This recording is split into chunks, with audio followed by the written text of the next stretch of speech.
a centralidade. Falou para sentar todo mundo de um lado só. Acho que ele quer filmar todo mundo de um lado só, viu, dona Gel, seu Elias? A dona Gel é sempre assim, é difícil convencê-la. Mas vai lá, vai.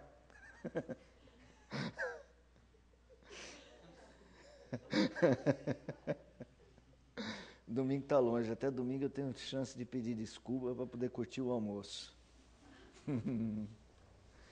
Então, assim, perceba nesses dois versículos a centralidade da ideia de governo para o Messias. Porque um menino nos nasceu, um filho se nos deu. Qual é a responsabilidade dele? O governo está sobre os seus ombros. O nome dele será para que se aumente o seu governo.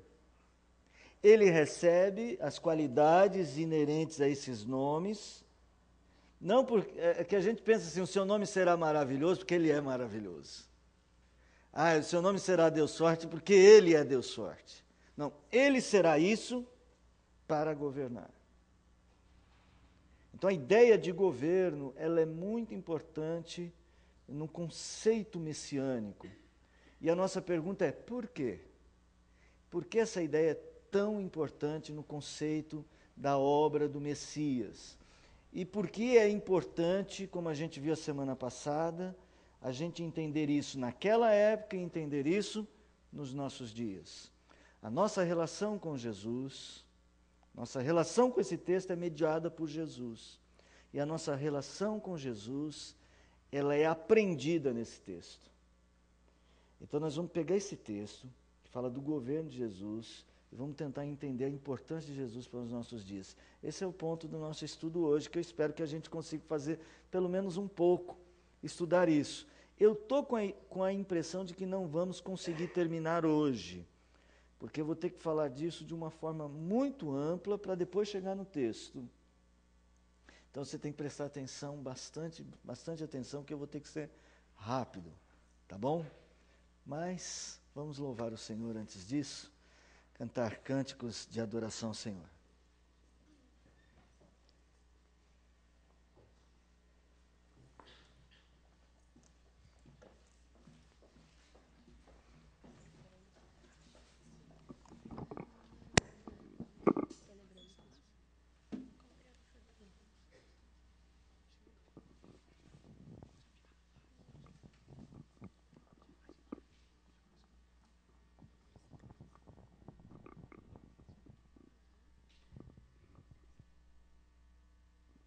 A igreja se coloca em pé.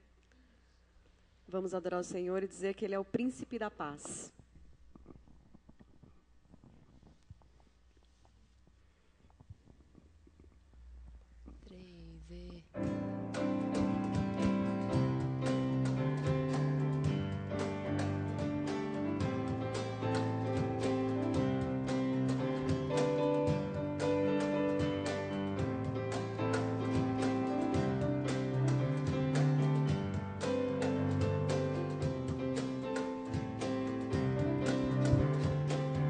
Hoje é dia de celebrar ao nosso Salvador. Cantaremos em uma só voz que Cristo é o nosso Senhor. Jesus nos deu um novo coração.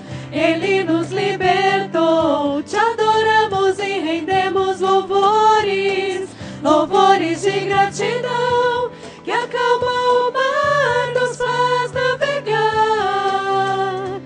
nas tranquilas águas. Eu sei, posso sentir sua graça e poder inundando os corações. Ele é o Rei dos Reis, princípio e fim.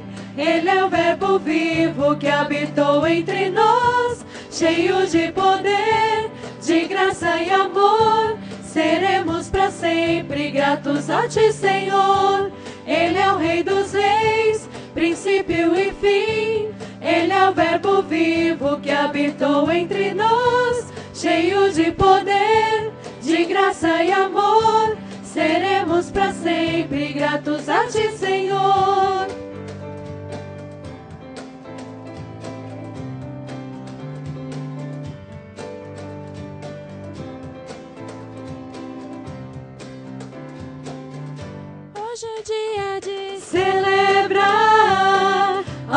nosso Salvador. Cantaremos em uma só voz que Cristo é o nosso Senhor. Jesus nos deu um novo coração, Ele nos libertou. Te adoramos e rendemos louvores, louvores de gratidão, que acalma o mar, nos faz navegar.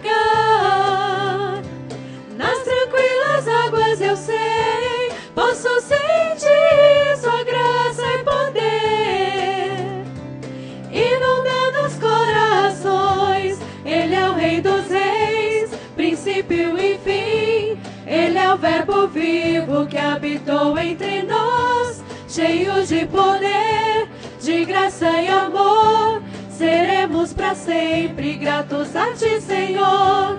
Ele é o Rei dos Reis, princípio e fim. Ele é o Verbo vivo que habitou entre nós, cheio de poder, de graça e amor. Seremos para sempre gratos a Ti, Senhor.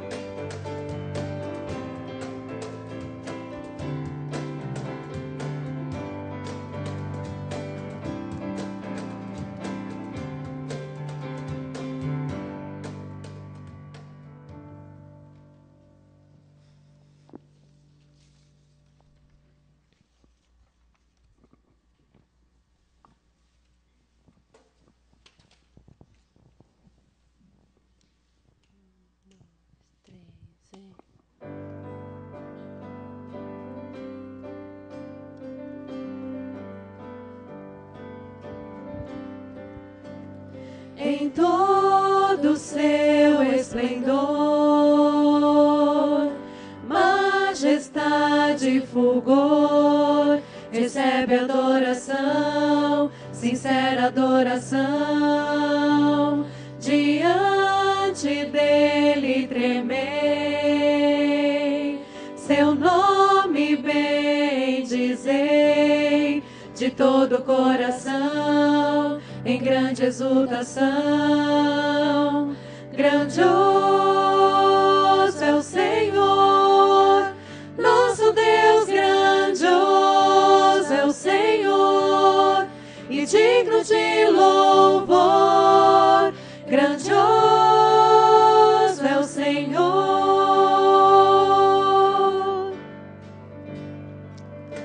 permanecerá, para sempre reinará. Ele é o princípio e o fim, Ele é o princípio e o fim. Cordeiro e o leão, trouxe redenção ao se entregar por mim e a cruz levar por mim. Grandioso é o Senhor, nosso Deus, grandioso é o Senhor, e digno de louvor. Grandioso é o Senhor,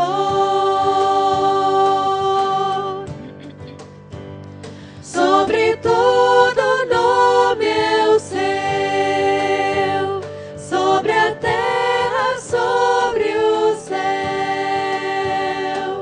com glória adorai quem venceu.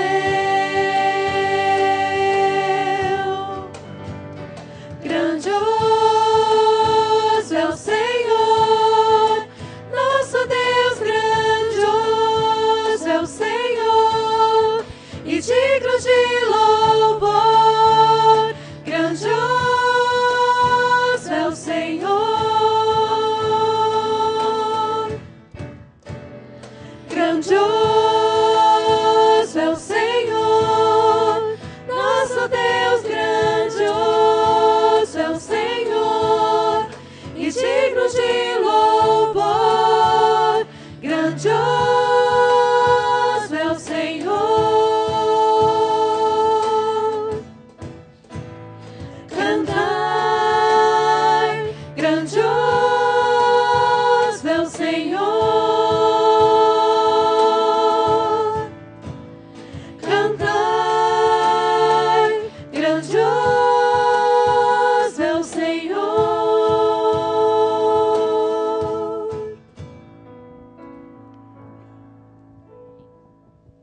igreja pode sentar.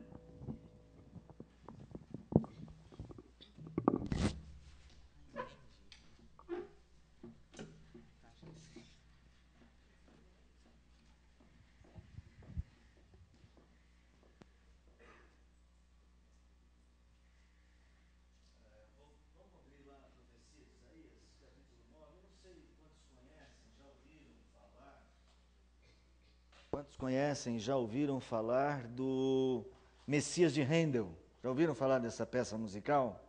Messias de Handel? Vocês sabem a base em que ela foi composta? Sabe qual é o assunto do Messias de Handel? Tem alguma ideia do assunto? Onde Handel, que é o autor dessa peça musical, que era uma cantata, né? Como hoje a gente chamaria isso de uma cantata, essa grande peça musical, ela é baseada em quê? Alguém tem ideia? Não? Será que eu deixo isso de lição de casa para vocês? Vocês pesquisarem? Tem ideia, Jane, do que seja? Em que ela foi baseada? Fala aí, Henrique. Não tem ideia? Na vida de Jesus, mas não exatamente na vida de Jesus. No livro de Isaías. Ela é baseada na obra de Isaías, que anunciava o Messias. Por isso que é o Messias, o nome dessa peça. Exato. Então ele traz todo esse contexto, né, do reino do Messias. Tanto é que uma das grandes afirmações dessa obra musical é que o reino deste mundo passa e chega para sempre o reino do Messias. Handel entendeu o sentido básico da apresentação do Messias em Isaías. Isaías apresenta o Messias como o rei. Por isso a ênfase no governo. Nós vamos ver por que essa ênfase no governo, mas você poderá perceber isso na própria pessoa de Jesus, né? Por exemplo, Jesus nasceu numa manjedoura. Não nasceu numa manjedoura? Qual é o grande contraste de Jesus ter nascido na manjedoura? O que nos chama a atenção? Por que ele nasceu numa manjedoura? O que isso... Tanta gente podia nascer numa manjedoura, por que Jesus não? Por que Jesus? Porque ele era o rei. O rei de quem? Inicialmente, o rei dos judeus, não é isso? Lembra? Onde é nascido o rei dos judeus? Não foi isso que os sábios foram perguntar? E quando Jesus foi crucificado, o que tinha em cima da cruz? Estava escrito o quê? INRI. Jesus Nazareno, rei dos judeus. Sabe, essa figura de Jesus como rei, ela é muitíssimo importante por causa do seu governo sobre todas as coisas. Lá em Apocalipse, na coxa direita do lutador, do vencedor, está escrito o quê? Vocês lembram? Não lembro, né? Quem leu o Apocalipse aí tem que lembrar, gente. Está escrito o quê? Parece até uma tatuagem, pelo jeito ali, algo marcado na coxa dele. Rei dos reis e Senhor dos senhores. Eu não sei se eu estou conseguindo fazer vocês perceberem esta forte ligação da figura messiânica com a figura do rei, com a figura do governo. Isso é muito importante. E a gente precisa de uma relação com Jesus que leve em consideração isso. O que eu penso? Eu penso que em nossos dias, nós estamos desenvolvendo uma relação sentimental com Jesus, um Jesus assim muito, aquele que ampara, aquele que cuida, aquele que socorre, e a gente tem perdido um pouco essa noção do governo dele sobre a nossa vida. E aparentemente Jesus é como um socorrista. Ai, Jesus me socorre. Não sei se vocês veem assim, ou sou eu que estou exagerando no que... A gente se relaciona muito com Jesus, em nome de Jesus. Essa expressão em nome de Jesus é mais ou menos, valha-me Deus, me socorre, Senhor. Mas a gente perde a dimensão do governo efetivo de Jesus Cristo como Rei dos Reis, Senhor dos Senhores, o que na volta dele ficará muitíssimo claro. O Jesus que vai voltar para nos buscar é esse Jesus, Rei dos Reis, Senhor dos Senhores. Nós nos relacionamos com Ele, a gente diz que Ele está onde hoje? O que Jesus está fazendo hoje? O que Jesus está fazendo hoje? Sentado no trono, governando a partir dos céus todas as coisas. É com esse Jesus que eu e você temos uma relação importante, e nós precisamos aprender um pouco sobre isso, porque às vezes nós perdemos essa dimensão. Então Jesus não comanda a nossa vida. Ele comanda, mas isso não acontece conscientemente para nós, e nós precisamos ter essa consciência, tá bom? Espero que não seja difícil vocês compreenderem. O que tem de errado com essa frase aqui? Essa é a frase da nossa Constituição. Todo o poder emana do povo e em seu nome deve ser exercido. Ela tem muita coisa certa aí nessa frase, não tem? Ela é uma frase absurda? Não, para a democracia ela é muito importante. Do ponto de vista sociológico, né, que tem a ver com os homens, do ponto de vista da sociologia, ela é correta? Todo o poder emana do povo, em seu nome deve ser exercido. Significa o quê? Quem pode me ajudar aí? Estou dizendo o que com essa frase?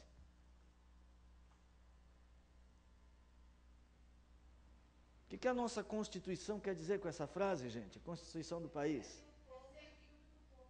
Oi?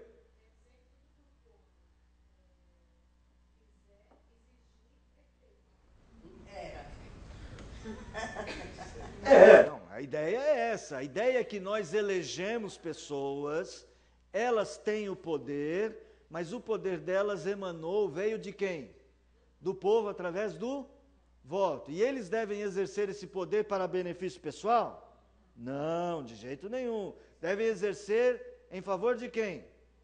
Do povo. Tá certo isso? Perfeito, sociologicamente perfeito. Agora, teologicamente, o que tem de errado com essa frase?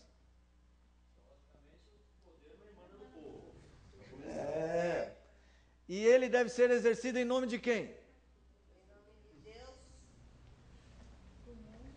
Então, vamos dar uma característica teológica a essa frase. Como que você faria?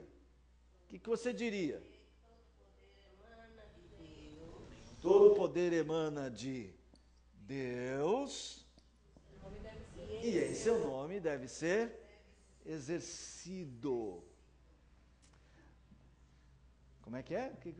Como é que é, dona Gel? Como é que ficou no final? Todo poder emana de Deus e em seu nome deve ser exercido pelo povo. Você já completou aí, né? Não podia ficar assim, né? Tá certo. E seu nome deve ser exercido. Abra lá em Gênesis capítulo 1. Alguém lê para nós o verso de número 27 e 28. Gênesis 1. 27 e 28. Vou demorar um pouquinho para chegar em Isaías, mas eu chego. Criou Deus, pois, o homem à sua imagem, a imagem de Deus o criou. Homem e mulher os criou. E Deus os abençoou e lhes disse: sede fecundos, multiplicai-vos, enchei a terra e sujeitai-a. Dominai sobre os peixes do mar, sobre as aves do céu e sobre todo o animal que rasteja pela terra. Nesse versículo a gente aprende algumas coisas. Primeira delas, Deus criou todas as coisas, Deus criou o homem. Deus criou tudo e Deus criou o homem, ok?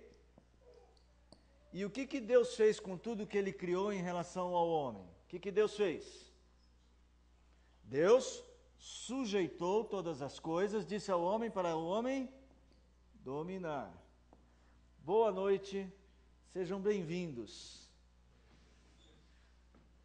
Vocês estão estranhando que nós sentamos todo mundo de um lado, né? Foi a voz do além que mandou a gente sentar tudo do lado de cá. Não foi voz do além, você que mandou? Mas aqui ouvimos vozes, tá? Vocês que são visitantes, não estranhem. Sim. Olha lá. Com o tempo vocês também vão ouvir vozes conosco. Então assim, irmãos, prestem atenção na sequência desta criação lá em Gênesis.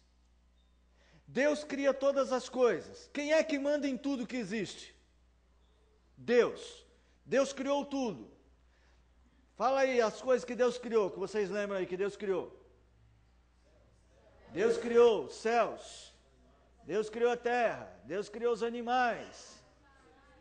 Deus criou o Henrique. Separado dos animais, tá, Henrique? Né? Deus criou o homem. Deus criou tudo. Quem governa todas as coisas? Deus governa todas as... Mas Deus fez uma estrutura de governo. Deus estabeleceu uma estrutura de governo. Qual foi a estrutura inicial que Deus estabeleceu? Deus governa todas as coisas, mas... O que ele fez? Exatamente. Deus fez o seguinte. Deus colocou o homem e deu ao homem domínio sobre a sua criação. Todo o poder emana de quem? De Deus. E deve ser exercido em nome de quem? De Deus. Nós corrigimos teologicamente a frase, né? O que o homem deveria fazer? O homem deve governar em nome de quem? De Deus. O homem tem poder para governar em nome de Deus? Quem deu? Deus. O homem tem o direito de governar para si mesmo? Não. Ele recebeu o mandato do Criador. A gente chama esse mandato, né, aqui, os mandatos da criação. Ele vai exercer esses mandatos da criação e ele tem que fazer isso. Alguns teólogos gostam de usar a expressão vice-regente. O homem governa todas as coisas como um vice-regente. De fato, Deus colocou todas as coisas debaixo do domínio do homem para que ele as governasse para Deus. Salmo 8. Alguém abra aí, vamos ler. Várias pessoas aí, cada um leu no versículo, Salmo 8. Se alguém tiver qualquer pergunta até aí, vamos fazendo. Lembra que nós estamos estudando a profecia, o Messias e por que a ideia de governo é tão importante no Messias, lá de Isaías capítulo 9. Tá bom? Salmo 8, quem começa? Ó Senhor... Vamos ler o Salmo todo. Pode ler. Ó Senhor, Senhor nosso, quão magnífico em toda a terra é teu nome, pois expuseste nos céus a tua majestade. Da boca de pequeninos e crianças de peito, suscitaste força por causa dos teus adversários, para fazeres emudecer o inimigo e o vingador.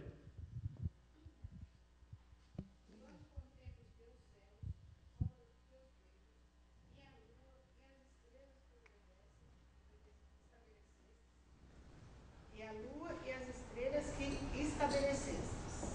Que é bom para que te lembres dele? É o filho do homem para que o visistes? Fizeste, no entanto, por um pouco menor do que Deus, e de glória e de honra o coroaste. Tu o fizeste dominar sobre as obras das tuas mãos, sobre os seus pés tudo puseste. E também os animais do campo. As aves do céu e os peixes do mar, e tudo que percorre as sendas dos mares. Ó Senhor, Senhor nosso, quão magnífico em toda a terra é o teu nome. Louvado seja o Senhor. Magnífico seja o nome do Senhor. Né? Já sei qual é o lanche lá no McDonald's que você não pede. Escuta só. Olha a estrutura desse salmo. Perceba. Quem é que está escrevendo esse salmo? É alguém qualquer? O que Davi era? Rei. Davi governava. Este homem que governa o reino era o homem mais poderoso, era o Barack Obama de Israel. né? Este homem olha para a criação de Deus, ele está refletindo sobre a estrutura das coisas. E ele diz assim: Deus, é o teu nome que é majestoso. Como é que termina o salmo lá? Quão magnífico. Como é que termina aí? Lê, Lucas, para nós. Por favor, Lucas, lê aí para nós. Ó Senhor, Senhor nosso, quão magnífico em toda a terra é o teu nome. É o nome de Deus. O salmo não começa com o nome de Deus. E o salmo termina com o nome de Deus. O salmo começa dizendo: Deus fez as coisas, e isso mostra como Ele é magnífico, como Ele é majestoso. E a estrutura do salmo fala: vem cá, Senhor, o Senhor fez as coisas tão grandes, são tão maravilhosas, dos teus dedos, né? Essa expressão assim, é tão delicada. Ele fez as coisas com os dedos, isso dá a ideia de detalhe. E ele fala: quem é o homem? Quem é o rei Davi? Para que o Senhor se lembre dele. Quem sou eu? E ele fala: mas tem uma coisa, o Senhor deu domínio ao homem. No entanto, fizeste um pouco menor que Deus, e deste a ele domínio sobre tudo. Aí ele tem uma série de exemplos. Quando o homem, que é o homem, qual é a função do homem? O que o homem deve fazer? Essa é a questão. Não é só que ele está fazendo uma reflexão: quem sou eu? Será que eu sou, como disse Descartes, um caniço ao vento? Não. O que deve fazer o homem? O que o homem deve fazer para esse Deus? Dominar. E quando o homem domina adequadamente a criação, quem que deve ser exaltado?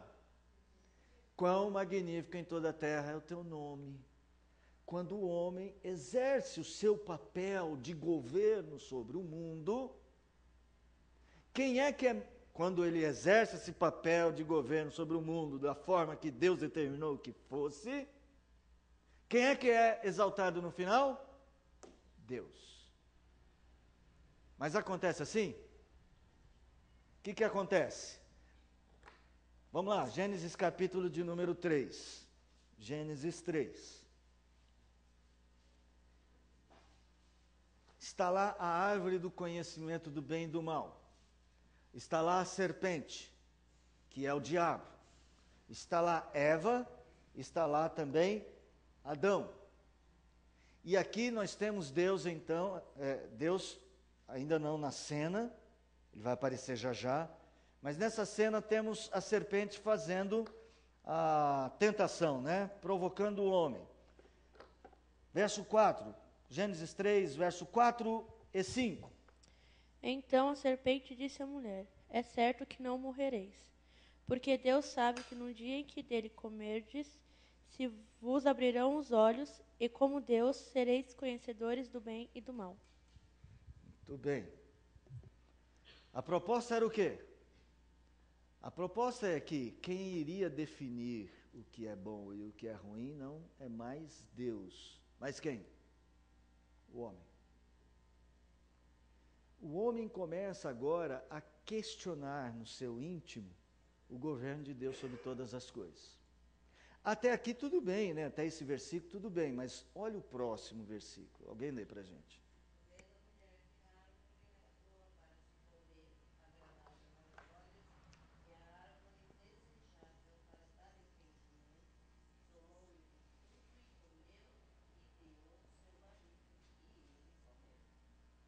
Eu não sei que fruto que era, tá? Estava ali, e então Eva, né, olha para o fruto, simpática Eva, né? Cabelos longos, tá bom?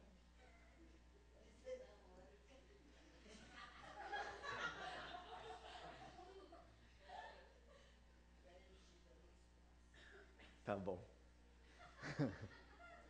Eva olha o fruto. quando, antes da tentação, antes daquelas palavras de Satanás, quando Satanás chega para ela e fala assim, come, o que ela disse a respeito da árvore? Ela disse assim, não posso comer. Por quê? Por que ela não podia comer? Vamos lá, gente. Ela disse assim, porque Deus disse que nós não podemos comer. Até aquele momento, Deus mediava as ações de Eva em relação à criação. Até aquele momento. Ela não comia, a árvore era boa para se comer, agradável aos olhos, a árvore já era tudo isso. Mas até aquele momento, a mente, a estrutura dela pensava o seguinte, Deus mandou não comer. E se Deus mandou, não come. Depois da tentação, é que Deus sabe que no dia em que dela comer, vocês vão tomar a decisão. Como é que ela começou a abordar o fruto? Vendo Eva, que a árvore era... Deus saiu da mediação. Deus não mediava mais a aproximação dela. Deus deixou de governar, né, entre aspas. Deus não, no coração do homem, Deus não governava mais. É curioso, eu vou resumir por aqui, é curioso como Adão vai reagir depois. Deus procura o homem, Deus agora tem que falar, onde estás? E eles estão aonde? Escondidos, eles não estão mais transparentes diante de Deus. E aí o homem tem uma solução rápida. Deus, eu descobri qual que é o problema de tudo que aconteceu.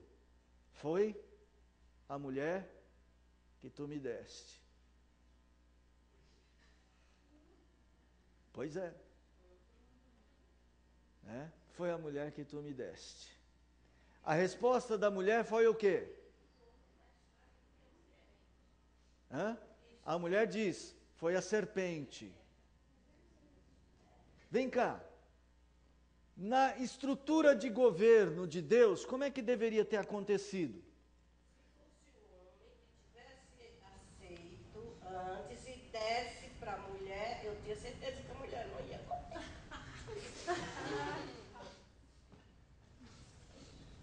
Dona Gel ia comer porque era plano de Deus, para que a mulher comesse. Dona Gel, eu estou tentando achar um versículo para lhe ajudar, mas eu achei melhor. É que a senhora está achando que a mulher é esperta, né? Não. Então, abra aí a sua Bíblia, abra lá em 1 Timóteo. Ela usa todas as conjecturas para depois ela fazer. Tá certo. Abra lá em 1 Timóteo.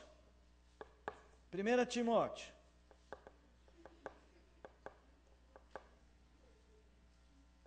Capítulo 2, verso 13 a 15. Não, 13 e 14.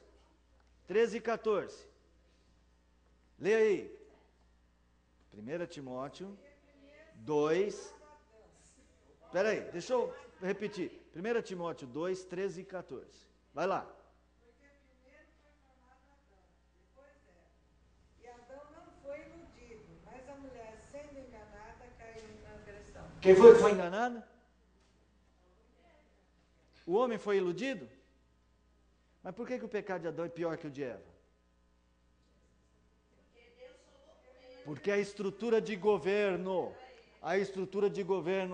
vocês conhecem isso do casamento, é Deus, Adão e Eva, não é isso? Adão tinha a obrigação de governar Eva nesse momento? Tinha. Ele foi iludido? Ele não governou porque ele quis não governar. Você entendeu o pecado de Adão? Ele falou, é a minha chance. Ainda vou depois, já tem até alguém para pôr a culpa. Lógico que foi uma fraqueza, das grandes. Mas essa fraqueza, Adão deveria ter agido como? Essa mulher. Deixa essa serpente para lá, mulher. Não dá ouvido para ela, não. Não come disso, não. Deus ordenou para não comer. Dá esse fruto aqui. Joga na cabeça da serpente. Você entendeu? Adão não foi iludido, gente. Feministas de plantão, por favor. Adão não foi iludido. Adão não governou como deveria governar e fez isso de forma consciente. E ele deu desculpa consciente. Ele sabia que estava errado. Ele rejeitou o governo de Deus sobre a vida dele e tentou governar sozinho. Ele até tinha uma solução. Senhor, a melhor solução, troca a mulher. Eu acho que era isso que ele estava insinuando. A mulher que o Senhor me deu não deu certo. Será que dá para... Ele estava insinuando alguma coisa para Deus. Meninas aí atrás, deixa eu falar uma coisa para vocês.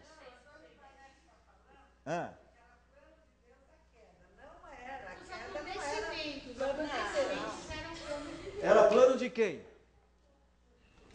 O homem pecou porque ele é fraco, ele caiu em tentação, mas Deus não fez o homem para cair.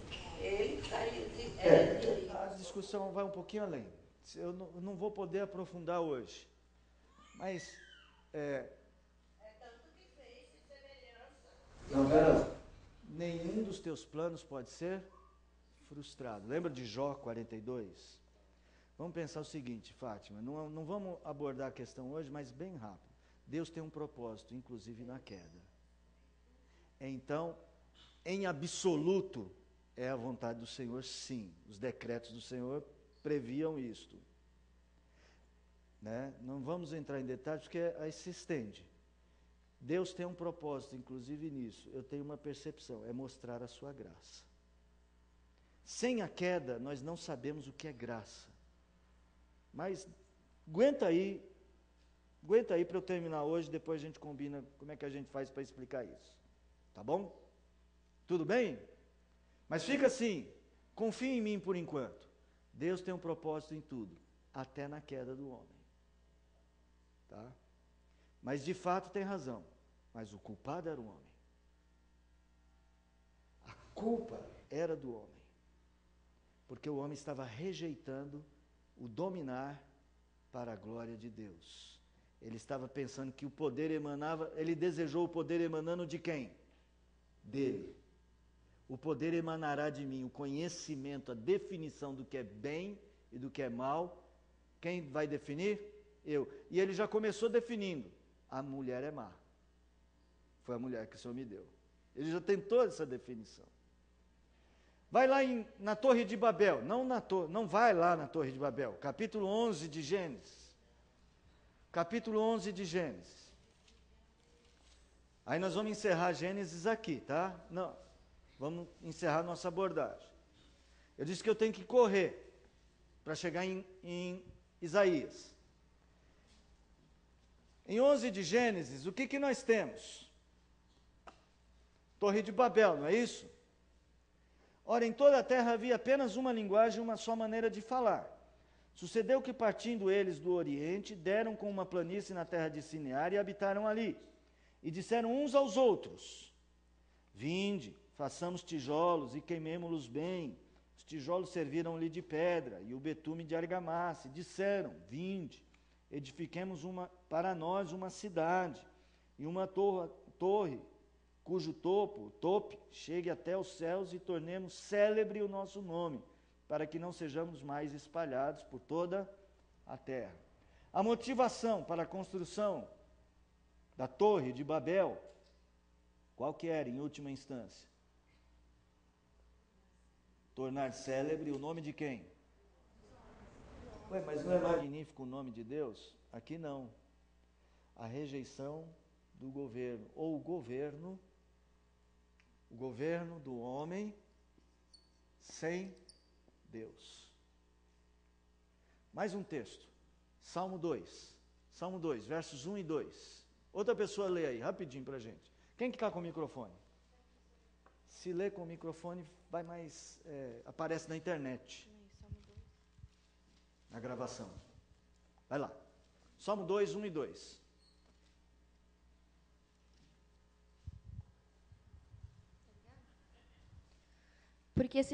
enfurecerem os gentios e os povos imaginam coisas vãs? Os reis da terra se levantam e os príncipes conspiram contra o Senhor e contra o seu ungido, dizendo: Continua. Rompamos os seus laços e secundamos de nós as suas algemas. Olha só, Deus governa sobre todas as coisas, mas os povos, os príncipes, querem o quê? Romper os laços. Essa é a estrutura equivocada do governo do homem para o homem. A estrutura de governo colocada no mundo por Deus é Deus governando todas as coisas, o homem dominando sobre a criação, mas o poder emanando de Deus e o homem dominando para a glória de Deus. É em nome de Deus que deveria ser exercido todo o governo, para a glória de Deus.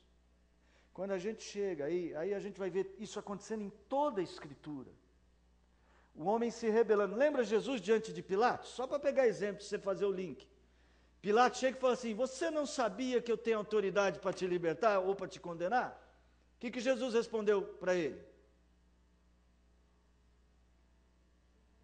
Nenhuma autoridade você teria se do alto não lhe fosse concedida. Gente. Faz o link. Quando Jesus subiu e foi aos céus, antes da grande comissão, qual é a frase? Qual é a frase que é dita antes da grande comissão? Mateus 28, 18. Toda autoridade me foi dada no céu e na terra. Por isso que lá em Apocalipse ele é o quê? Rei dos reis, Senhor dos senhores. Meus irmãos, o que o Messias veio fazer? O que o Messias veio fazer? O Messias veio nos salvar dos nossos pecados. Não é isso? Lá, lembra? Seu nome será Jesus, porque salvará o meu povo dos pecados dele. Qual é o nosso pecado? Em linhas gerais, rebeldia. Rejeitar o governo de Deus e governar e assumir o governo da vida para nós mesmos. Isso, em outras palavras, é o quê? Egocentrismo. É o homem centrado nos seus interesses. O Messias era homem? O Messias é homem? É. Jesus nasceu homem, verdadeiramente homem, não é isso? Ele se fez carne, não é isso? Muito bem. Quando ele se fez carne, ele assumiu as obrigações e as responsabilidades do homem para com Deus? Ele tinha que obedecer a Deus? Sim. O que ele veio fazer? Ele veio dominar a terra, a função do homem. E ele veio dominar isso de qualquer jeito para ele mesmo? Não. O que ele veio fazer? Governar para a glória de Deus, porque tudo que ele tinha vinha de quem? Tudo que Jesus tinha vinha de quem? Do Pai. Ele veio restaurar a estrutura de governo do mundo. Vamos para Isaías 9. Isaías 9, texto que nós vimos a semana passada. O Messias, é versos 6 e 7, não é isso? Isaías 9, versos 6 e 7. Vamos lá. Um menino, o que implica dizer a humanidade, certo? A humanidade de Jesus. Um menino nos nasceu. O que mais? Um filho se nos deu. Lembra, um filho, menino e filho, a ideia da humanidade, da descendência. Lá de Gênesis 3,15. O que tem esse menino, esse ser humano? O que ele tem sobre os seus ombros? Governo. Governo está sobre os seus ombros. Ele tem essa responsabilidade. O seu nome? O nome dele é em Maravilhoso Conselheiro, como é que é? Só as iniciais. Deus Forte, Pai da Eternidade, Príncipe da Paz. Ele recebe esses nomes para quê? Para que aumente o seu governo. Em outras palavras, para que com essas qualidades, com essas características, com este caráter, ele exerça o quê? A função. A função de dominar, de governar. Ok? O que estava acontecendo com os governantes da época de Isaías? Os reis. O rei Acás, que nós estudamos a semana passada. O rei Acás era temente a Deus? Vamos lá, gente. O rei Acás era temente a Deus? Lembra que nós estudamos semana passada? Ele conhecia Deus. Vamos lá, Isaías capítulo 7, verso de número 10 e até o 12, só para refrescar a memória. Quem lê? E continuou o Senhor a falar com Acás, dizendo: Pede ao Senhor teu Deus um sinal que seja embaixo nas profundezas ou em cima nas alturas. Acás, porém, disse: Não o pedirei, nem tentarei ao Senhor. Então disse o profeta: Ouvi agora, ó casa de Davi. Acaso não vos basta fatigardes os homens, mas ainda fatigais também ao meu Deus? Até aí. Acaso procurou o sinal de Deus? Não. Lembra qual era a situação? Semana passada nós vimos os dois reis que estavam querendo invadir Judá. Quem eram os dois reis? Os dois reinos, quais eram? A Síria e Israel. Gente, vocês tem que lembrar, hein? Ó. Lembra? Aqui, ó. Só para... Lembra a Síria aqui, a Síria ao norte, Israel no meio da Palestina e Judá aqui embaixo. Aqui estava o Egito. E aqui, lá mais para o oriente, a Assíria. Esses dois queriam invadir Judá. Judá, o Acás, o que ele tentou? O que Deus disse para ele? Fica calmo. Lembram disso? Até o Marcos falou assim, o Salmo 46, se referindo a Isaías: aquietai-vos e sabei que eu... Fica calmo, isso não vai dar em nada, esses dois tições vão sumir. Que Acás acreditou nessa? Não, até a gente entende, né? Como? Tem um problema de guerra, veja, ele não estava jogando figurinha, vou perder minhas figurinhas, não, ele estava falando da nação dele, ele estava falando do povo, ele estava falando do reino, ele estava perdendo tudo, e Deus chega para ele: fica tranquilo, que eu vou resolver. Ele falou: isso não vai dar certo, eu tenho que bolar uma estratégia. O que ele estava fazendo? Ele bolou uma estratégia. O que ele tentou? Se uniu com o inimigo maior dos outros dois, né? Deu certo? Não. A Síria veio, dominou os outros dois inimigos e também dominou, cobrando impostos. Qual foi a tentativa do rei Acás? Exercer governo sem Deus para si próprio. A resposta de Deus, o problema da nação israelita, é que o homem não estava dominando em nome de Deus e para a glória de Deus, mas buscando a glória de seu próprio nome. Abra lá em Miqueias, contemporâneo de Isaías. Miqueias, contemporâneo de Isaías. Eu estou construindo aqui a ideia para depois a gente fazer uma aplicação. Eu falei que ia comentar sobre a própria Assíria depois. Miqueias, capítulo 2, verso de número 1 e 2, só para exemplo. Eu já estimulei vocês a lerem a profecia de Miqueias, mas só para enxergar como é que os governantes governavam. Vai lá, quem achou? Quem achou não, quem vai ler? Tabata. Ai daqueles que, no seu leito, imaginam a iniquidade e maquinam o mal. À luz da alva o praticam, porque o poder está em suas mãos. Se cobiçam campos, os arrebatam. Se casas, as tomam. Assim fazem violência a um homem e a sua casa, a uma pessoa e a sua herança. Por que que os tempos eram tão difíceis nos dias de Miqueias, de Isaías? Porque os reis governavam para si mesmos. Os homens de poder pensavam só em quem? Neles mesmos. Eles não honravam a Deus. Se você lê, por exemplo, a profecia de Ageu, diz assim, se eu sou pai, onde está a minha honra?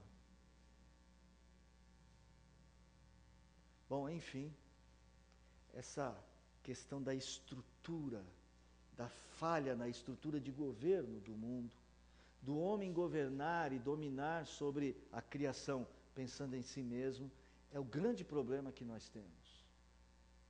Se você olhar para o nosso mundo, você acha que ele está diferente desse daí?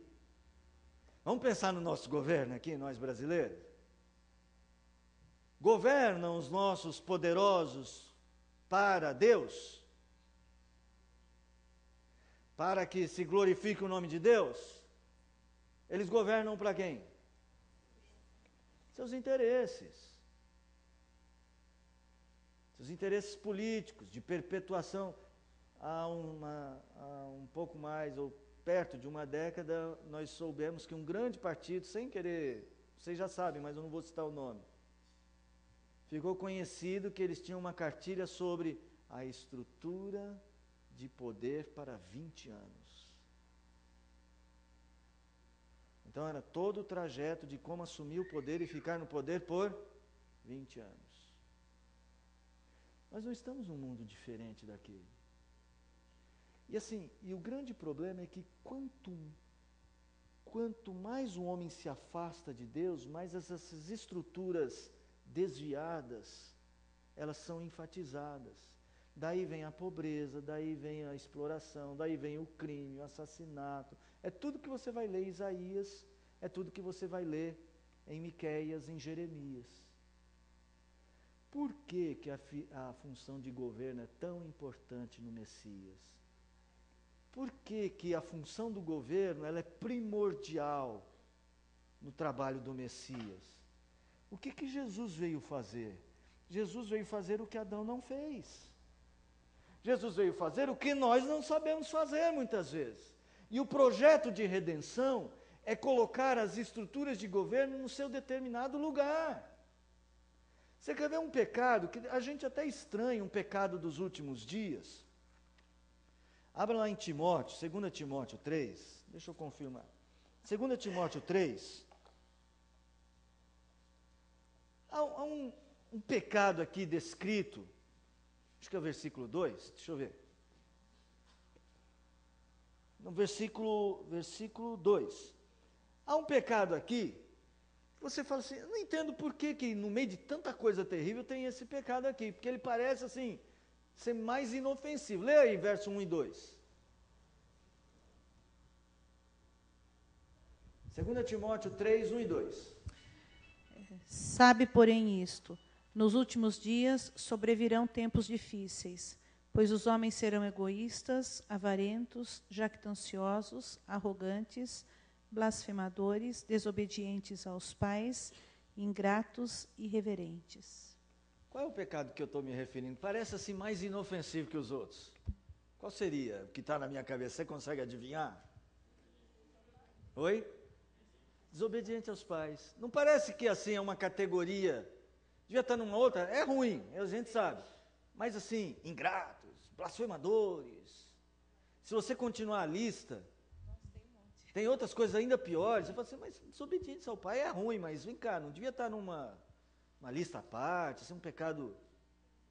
Por que desobediência aos pais é um pecado grave que marca os últimos dias?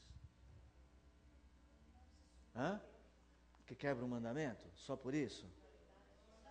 Porque quebra a estrutura de governo dada por Deus. Quem é pai tem autoridade sobre filho. Toda vez que a gente rompe estruturas de governo deixadas por Deus, nós estabelecemos o caos. Vai numa casa onde filhos são desobedientes aos pais, não honram seus pais. Como essa casa é desestruturada? como há problemas no seio dessa família. Vá, você deve conhecer alguma. Você quer reorganizar uma família está passando problema, você quer reestruturá-la? Reestrutura essa ordem. Marido, mulher, pais e filhos. Você reestruturará. Por que governo é tão importante na figura do Messias? Porque Jesus veio fazer o que nós estamos teimando em não fazer. Toda autoridade me foi dada no céu e na terra. Então vocês vão e falem para as pessoas. E falem para as pessoas do jeito que eu estou falando, para que elas saibam. Por exemplo, na política, o governante deveria governar para a glória de Deus. Deveria cuidar das pessoas de uma maneira tal que a vida das pessoas fosse melhor. Porque Deus manda os governantes, em seu nome, governar para o bem do mais fraco. Abra aí, 1 Timóteo 2. Olha só, verso de número 1 e 2. Até o 3, vai, que aí fecha o assunto.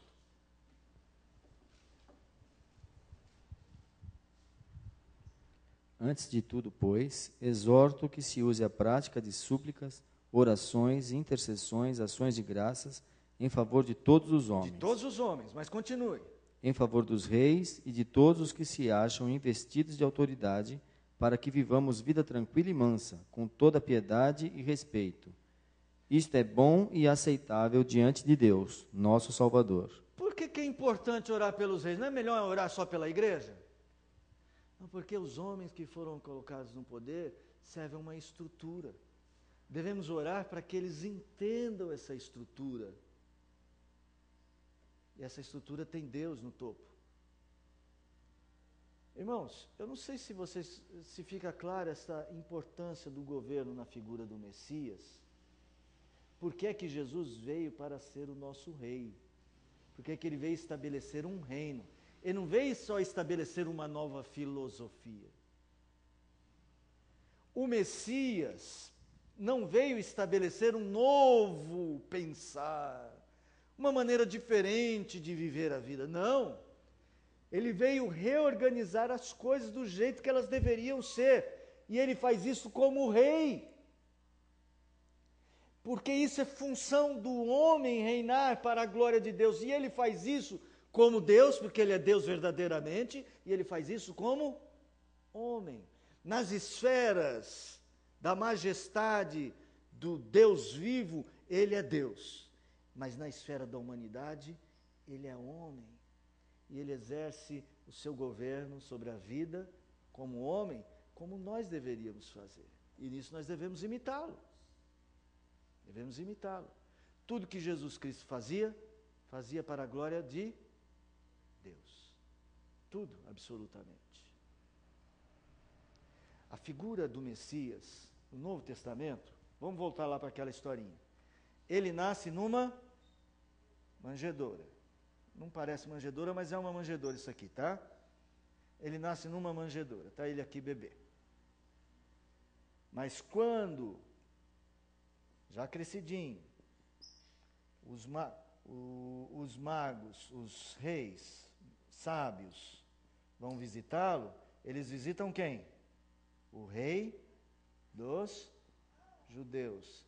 Tanto é que eles o reverenciam como um rei, dando presentes. A pregação dele era a pregação do reino de Deus. E quando ele morre na cruz, o que tem na plaquinha? Rei dos judeus. E quando ele sobe, ele vai para onde? Assentar-se no trono. Isso aqui não parece, mas é um trono. Não sei como é que eu vou fazer um trono, mas é um trono. Pronto.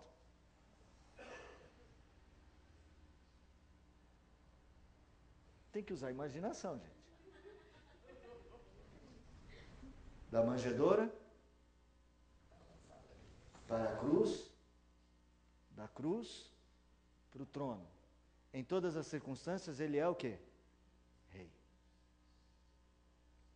E quando ele voltar, ele não vem o Cristo da manjedoura. Ele não vem o Cristo da cruz. Ele vem o Rei dos Reis, Senhor dos Senhores. Irmãos, eu não sei se fica claro. Eu disse que tinha que ser rápido, né? Tinha que ser um passeio rápido sobre esse conceito. O conceito do governo na figura do Messias. Jesus para a sua vida. Então eu volto àquela questão que nós estávamos apontando. Nós hoje temos um evangelho que está se relacionando com Jesus de uma maneira passional, assim. Ai, Jesus me salva. Jesus é um socorrista. Em nome de Jesus, isso vai acabar. Está amarrado em nome de Jesus. Sempre uma ideia de que Jesus ajusta tudo para que eu reine. Não.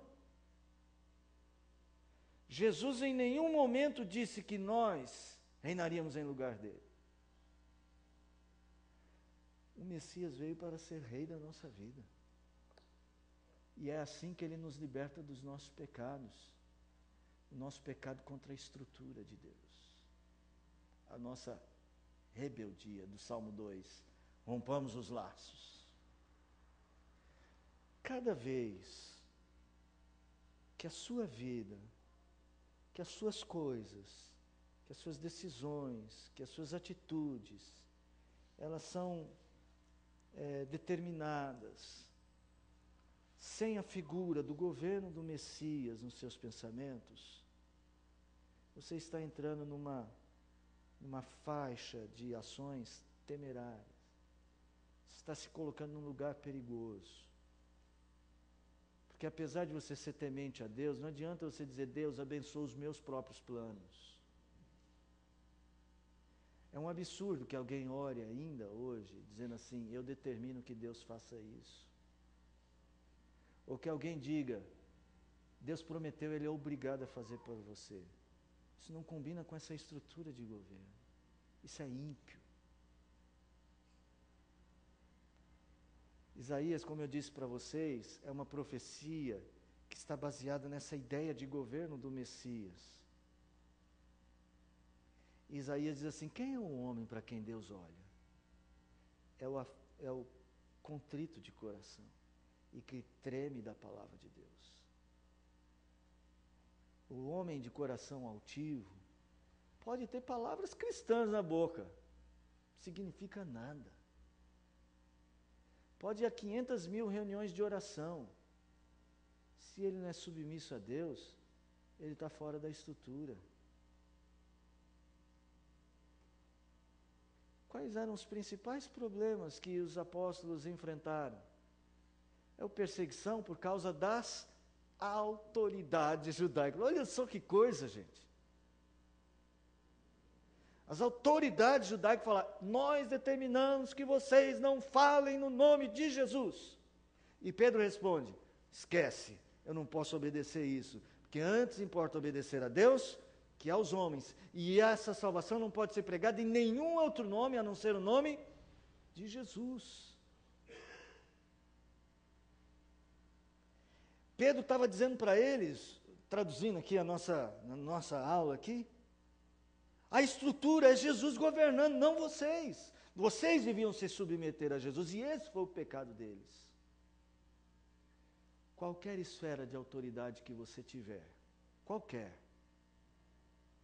Lá na empresa eu tenho, eu sou um chefe muito importante, eu tenho 2 funcionários. Não importa. Se você estiver em qualquer condição de autoridade, exerça em nome de Deus, porque toda autoridade emana de Deus, todo poder emana de Deus, e em nome dele deve ser exercido. Pastor, eu não tenho autoridade nenhuma, não mando em ninguém, em lugar nenhum. Eu sou filho, eu sou empregado, eu sou aluno, eu não mando em ninguém. Então, obedeça às autoridades para a glória de Deus. Veja como é que Paulo trata os servos e os senhores. Veja como Pedro trata os servos e os senhores. Entre na estrutura de Deus. E você está servindo ao Messias. Assíria. Vamos fechar falando da Assíria. Alguma pergunta até aqui, gente? Eu falei muito, eu disse que tinha que correr, falei muito, não deixei vocês falarem, né? Alguma pergunta? Alguma dúvida? Quem nasceu primeiro, o ovo ou a galinha? Nenhuma? Às vezes eu fico preocupada, porque Deus não permite que os cristãos ou os evangélicos assumam o governo. Não sei, será porque É boa pergunta, mãe. É difícil ver um cristão na política assumindo o governo. Por quê? Porque pode manchar o nome do cristianismo, né? Deus não faz isso porque poderia manchar o nome do cristianismo? Então. Não, é assim, gente, eu vou dar a minha perspectiva para uma resposta a essa pergunta. Escuta, vou dar a minha perspectiva. Quando Deus nos abandona, não, vou mudar a palavra, porque essa é a palavra de Romanos, tá? Eu estou usando Romanos 1. Abre lá em Romanos 1, vai, para vocês não acharem que é a minha palavra. E aí vocês pensarem, o pastor falou uma besteira.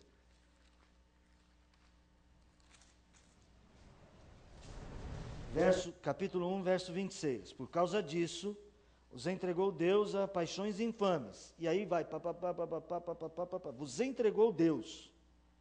Verso 28.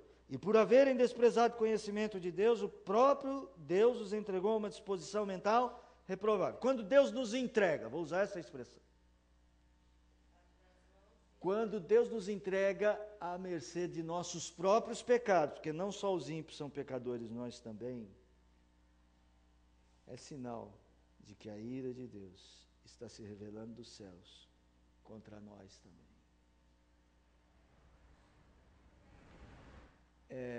Há momentos em que Deus parece assim, dar aquela distância. E é por isso que acontece isso, mãe. É assim, eu estou falando, por que os homens não elegem cristãos? Eles estão tão rebelados contra Deus, que a própria palavra cristão, na nossa sociedade, já é considerada uma ameaça à democracia. Não é assim que eles estão propagando aí? Se entrar um cristão, alguém comprometido com a fé, vai ser um daqueles governos fundamentalistas. O nível de rebeldia da sociedade moderna, da nossa sociedade, é tal que assumir valores cristãos gera é o Salmo 2, nós não queremos esses laços. Em sociedades um pouco mais cristianizadas, já está acontecendo isso como nos Estados Unidos. Lá é muito forte aquela ideia, fulano é cristão, outro não é, tal, mas lá o presidente já tem que dar uma amenizada, porque o nível de rebeldia da humanidade em nossos dias é grande. De certa maneira Deus está pesando a mão, e Ele pesa a mão quando Ele tira a estrutura do jeito que tem que ser. Quem sofre somos nós, gente, não é Deus. Nós é que padecemos o problema dos nossos pecados. Então eu tenho duas alternativas para vocês, para a resposta. Por que Deus está deixando acontecer, né?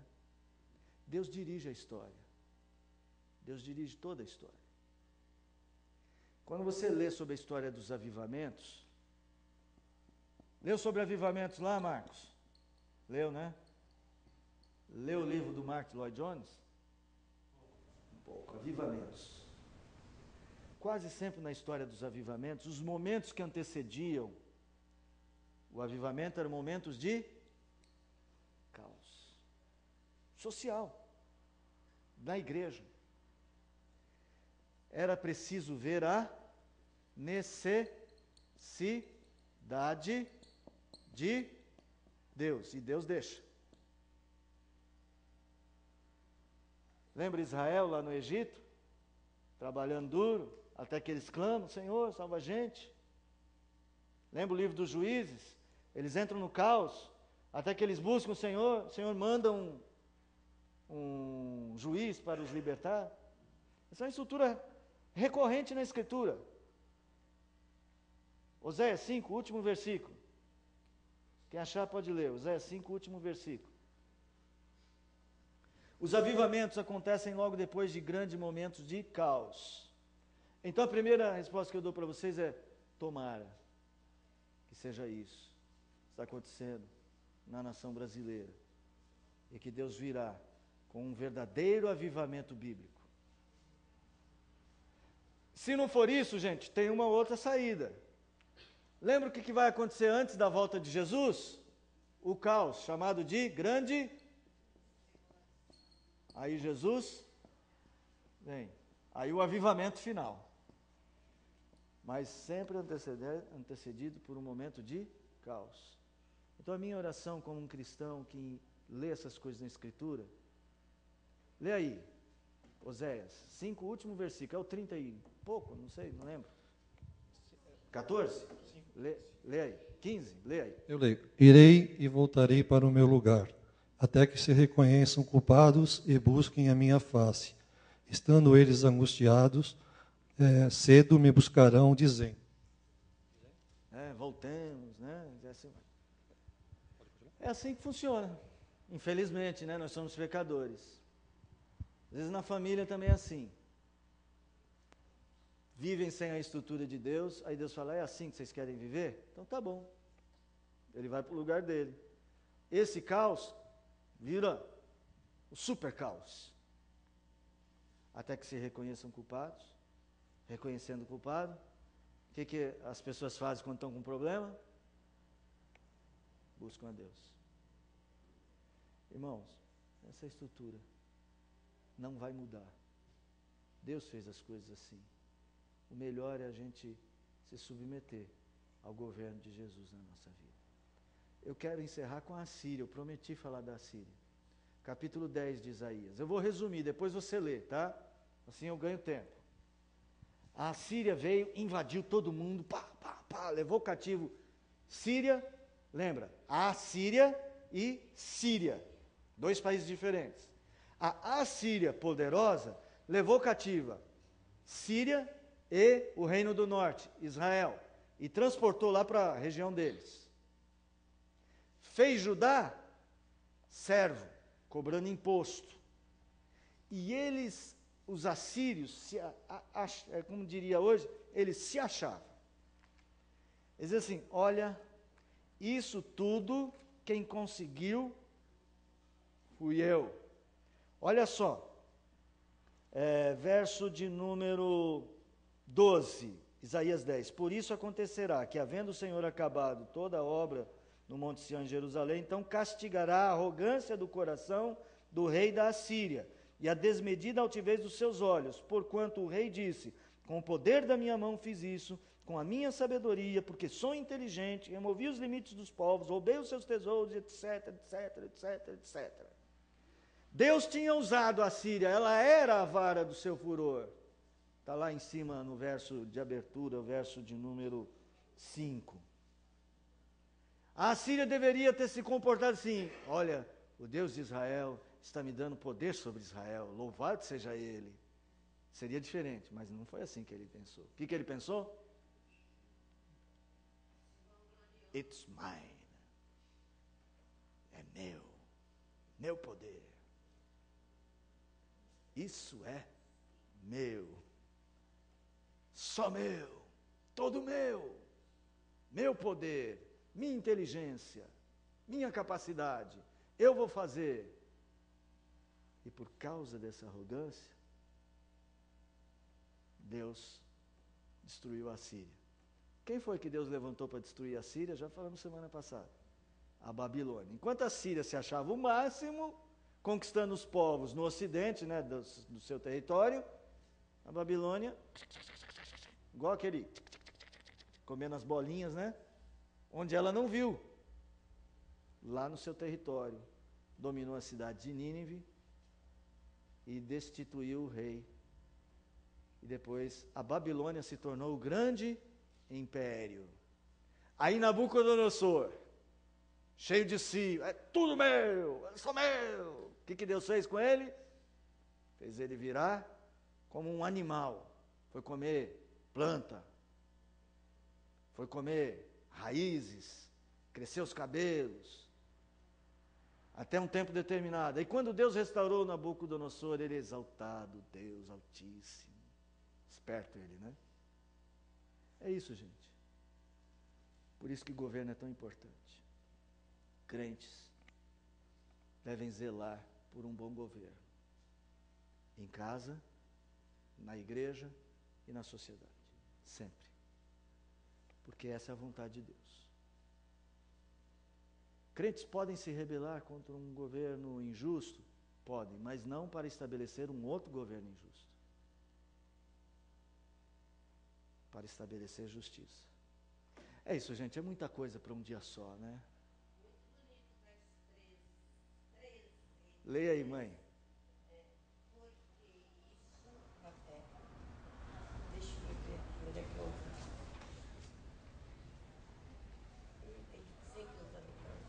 De que texto, mãe? Isaías quanto? 13? 10, 13. Porquanto o rei disse, com o poder da minha mão fiz isso, e com a minha sabedoria, porque sou inteligente, removi os limites dos povos e roubei os seus tesouros. É bonito não, né, mãe? É que ele é onde ele está se incriminando, mãe. É onde ele está se incriminando. Ele se incriminou aqui, né? Ele se incriminou. Bonito seria se ele falasse assim, foi pelo poder de Deus, do Deus Altíssimo.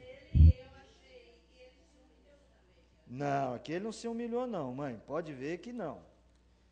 Aqui ele estava cheio de si, tá? Cheio de si. Depois vocês leem esse texto para ver o que Deus fez com a Síria, tá bom? Irmãos, muito obrigado. Que bom a gente poder estudar esse texto sobre o Messias. Quarta-feira que vem é Natal. E a gente vai ter um momento particular, que vai ser um culto de Natal, tá? Esse culto de Natal, nós vamos ter um momento bem, como a gente faz na Páscoa, naquela quarta-feira da Páscoa, a gente faz um culto bem próximo, na busca de adorar o Senhor pela beleza de Jesus Cristo, pela sua vinda.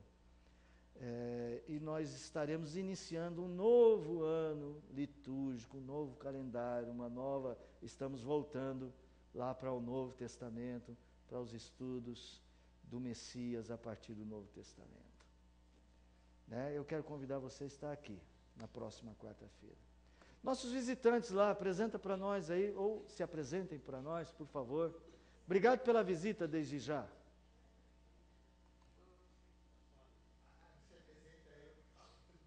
Ele se apresenta. Ele vai falar.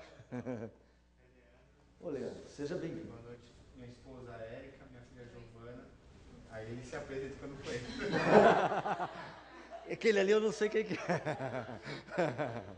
Não, é Leandro, Érica e Giovana. A igreja da Vila União.